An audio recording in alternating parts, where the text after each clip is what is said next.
Good evening. I'd like to call to order the Village of Gurnee Planning and Zoning Board for this May 4th, 2022. Could I have roll call, please? Campbell. Northup. Cap. Here. Jack. Here. Ware. Here. Morgan. Here. And Sue. Present. We do have a quorum. If everyone would please stand and join me in the Pledge of Allegiance. I pledge allegiance To the flag of the United States of America and to the republic for which it stands, one nation, under God, indivisible, with liberty and justice for all. Okay, before I get to the formal agenda, I just want to take the opportunity to welcome our two new members. We have Mr. Dave Morgan at my far left. He works in the banking industry and has been a resident of Gurnee for about 4 years. And at the far right, or my far right, Liliana Ware. She works in education management, and she's been a resident of the village for 25 years. Welcome. Thank you. Welcome. First item on the agenda is the approval of the minutes for the meeting that was held on March 2nd. Does anybody have any questions or comments? If not, a motion to approve would be in order. So moved. Is that you, Ted? Yes. Okay. Second. Second by Edwin. All in favor, say aye. Aye. Opposed? Motion carries. Next item is the approval of the minutes from the meeting that was held on March 16th. Any comments? If not, a motion to approve would be in order. So moved. Moved by Todd, Second. second by Josh. All in favor, say aye. Aye. Aye. Opposed? Motion carries. Next item on the agenda is a final subdivision plat for Family Dollar subdivision. Tracy? David. Oh, David. David's Okay. going to handle it. The owner of Family Dollar property, George and Maria Lozada, are seeking a re-subdivision of the property. The property is currently a two-lot subdivision, and they are requesting relocation of the lot line dividing the two properties farther north between the two, resulting in the two structures for the Gurnee Discount Furniture to be located on the same lot. The proposal has been reviewed by the engineering division. The only exception that was found is the proposed lot line runs through the middle of a garage structure. So that is one of the requests, is prior to recordation of the plat that the garage structure be removed. Yes. Before the Planning and Zoning Board tonight, this is a recommendation to the Village Board. The Village Board will have final authorization on this matter. Okay. And for the newer members, this is a fairly, it's not common, but it comes before us once in a while, most commonly when ownership of properties change or there's a desire for an ownership of property to change. So, does anybody have any comments or questions? If not, a motion in the form of a recommendation to the Village Board would be in order. Josh? Yep. Motion to recommend approval of the Family Dollar re-subdivision to the Gurnee Village Board as proposed to the PZB on May 4, 2022, subject to the removal of the garage structure prior to recordation. Okay, we have a motion. Do we have a second? Second. Second by Edwin. Any discussion on the motion? Roll call, please. Campbell. Aye. Cap. Aye. Jack. Aye. Ware. Aye. Morgan. Aye. And Sue. Aye, motion carries. Next item on the agenda is a minor PUD modification request by Mass Tech Network Solutions for a cell tower in the area of 6737 Revere Court. Who's staff on this one? Tracy? Sure. Mastech Network Solutions, representing AT&T, is requesting a minor PUD modification to allow a 163-square-foot expansion of an equipment compound associated with an existing cellular monopole on property located at 6737 Revere Court. The property is zoned R2 PUD, single-family planned unit development, and the cellular tower existed prior to the development of the adjacent residential neighborhood. The planned unit development for this property allowed the tower and associated equipment area to continue under village codes and ordinances. Mastech is proposing to attach antennas to the existing tower mounted under the Verizon antennas. This does not require action by the Planning and Zoning Board as the antennas are attached in conformance with village code. However, there is not enough room in the fenced equipment area at the base of the tower to place the equipment and generator associated with the new antennas. The applicant is proposing a 160-square-foot expansion to the equipment area at the base of the tower to accommodate the associated equipment. An expansion of the equipment bay area of less than 20% can be processed as a minor amendment to the planned unit development. The applicant is here to walk the Planning and Zoning Board through the request. A copy of the standards for review of this matter have been provided to the Planning and Zoning Board, and you have final decision-making authority in this matter. Okay, thank you. So if someone from Mastech would like to, whatever is more convenient for you, I either have a handheld or you can use the one in the middle there. This is fine. Okay. Thank you, Chairman. As staff has indicated, the site proposed before you here is 6737 Revere Court. My name is Matt Fitzgibbon. I'm with Mastech Network Solutions, and we're agent for AT&T, the applicant, for whom we were going to get approval and construct this telecommunication facility. As indicated, we're co-locating on an existing tower. As your ordinance promotes the co-location of new telecommunication facilities on existing towers, we found that this was an ideal location to put the proposed new facility for AT&T. And it's permitted by right, as indicated.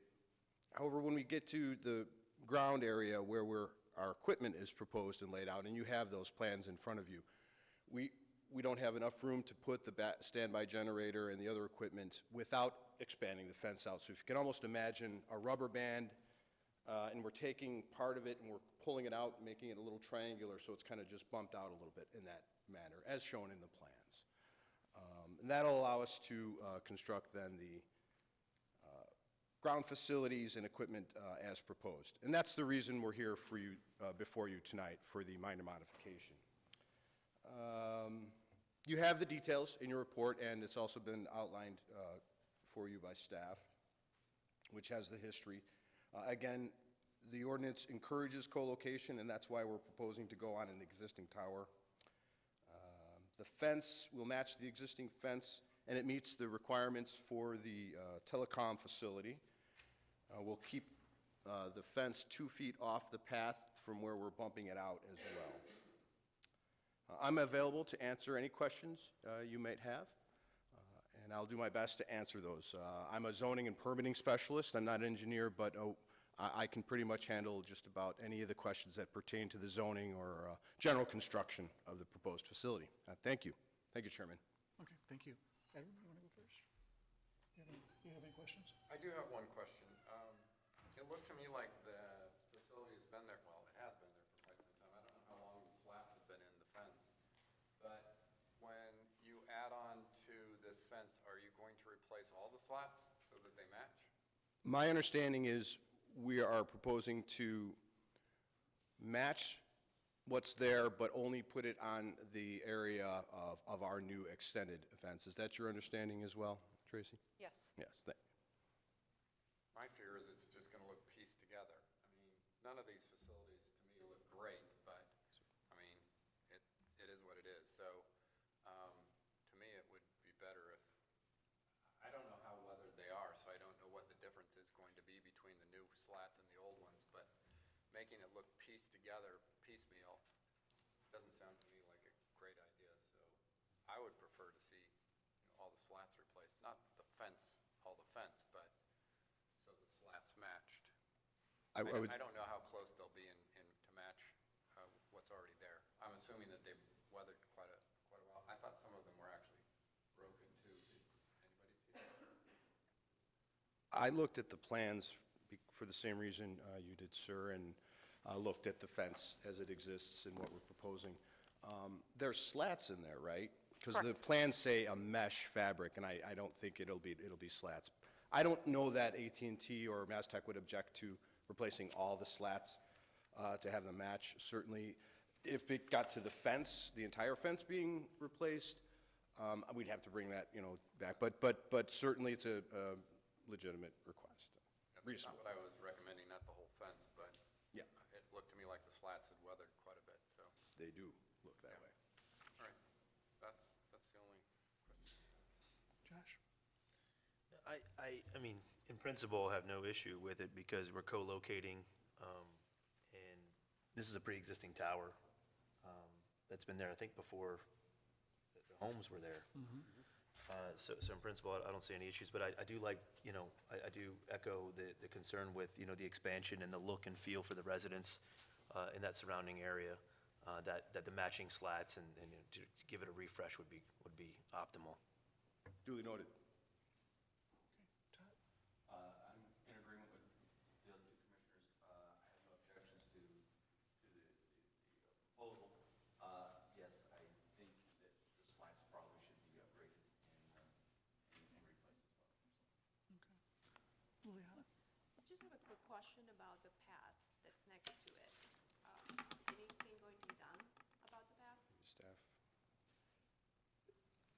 Would staff be able to address that? I didn't hear the question. I'm What? sorry, I just had a question if this modification would affect the path. Oh, so, they're not actually modifying the path, they're getting closer to the path, but the path isn't actually being shifted or modified in any way. Originally, they came in and, I think the fence was going to be located directly adjacent to the path, and we had concerns with that, so they modified their equipment area so that they could maintain a minimum of a 2-foot. I think they're probably 2.5, maybe 3 feet away, and the closest orientation for the fence from that, but they're not shifting it or modifying it in any way. If they modified it, if they shifted it further to the east, I know there's a multi-stem tree that would be impacted, and there's really, the only other way that they could do it is to narrow the path, and we don't really want them to do that. So they're maintaining to a minimum of 2 feet, and we did run that by the village attorney, and he felt comfortable with that. Thank you.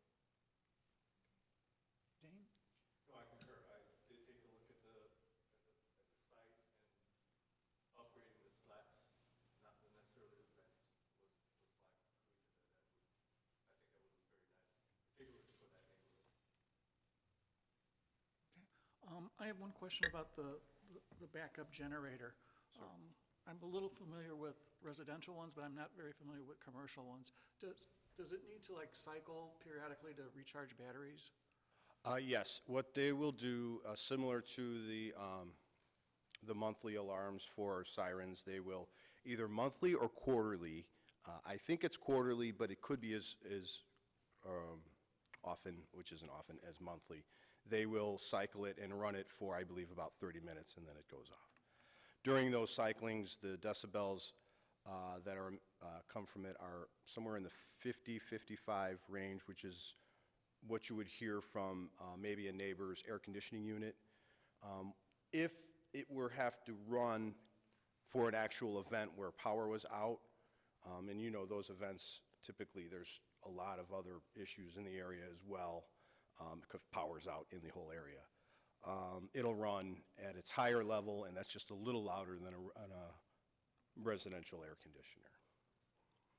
I have comparable decibels sheet that I brought along to address that concern, but it basically says what I just narrated to you. Okay. Can we stipulate somewhere that when it needs to do the recharging exercise, that it's somewhere in the middle of the daytime? Daytime, yeah, I believe the AT&T does that, but I'll certainly make a note of that. So I've got the slats and the daytime testing of the, Okay. yes, sir. Okay. Any other questions? If not, motion to approve would be in order. And if we could incorporate in the motion replacement of the slats and recharge hours. Go ahead. Okay, so motion to approve a minor PUD modification to allow modifications to the existing cellular tower equipment storage area at the base of the tower as proposed in the plans presented to the PZB on May 4th, 2020, with two stipulations. Number one, that all of the slats match and the broken ones are replaced. And then number two, the stipulation regarding daytime generator testing time, so that that when it's the generator does cycle through, it's during the day. Okay. Have a second? I'll second it. Second by Mr. Paff. Any discussion? Could we have roll call, Joanne? Campbell. Aye. Paff. Aye. Pajak. Aye. Bear. Aye. Morgan. Aye. Sardullo. Aye. Request is approved, and I guess the next step would be building permit? Okay. Okay, great. Next meeting on the calendar is scheduled for May 18th. Are we going to have anything? Yes. Yes? Okay. We don't have any public hearings, but I believe we have some informal. Okay. All right, and open the floor to public comment. There being none, being nobody from the public here, I'm going to close the floor to the public. Motion to adjourn would be in order? Motion. Wait a second. Second? All in favor, say aye. Aye. Aye, motion carries. Thank you, everyone.